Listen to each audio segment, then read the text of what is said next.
మత్తులో తన యొక్క మోటార్ సైకిల్ నడిపి వ్యక్తి మరణానికి కారణమైనటువంటి వ్యక్తిని ఈరోజు రిమాండ్ చేయడం జరిగింది.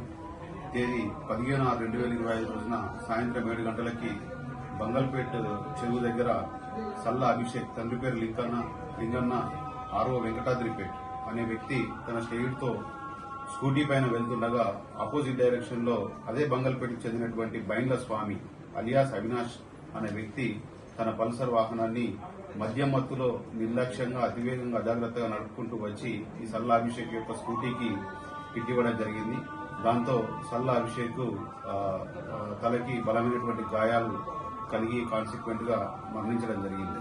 ఈరోజు ఇటు మరణానికి కారణమైనటువంటి బైండ్ల స్వామి అలియాస్ అవినాష్ ని అరెస్ట్ చేసి కోర్టుకు రిమాండ్ తరలించారు.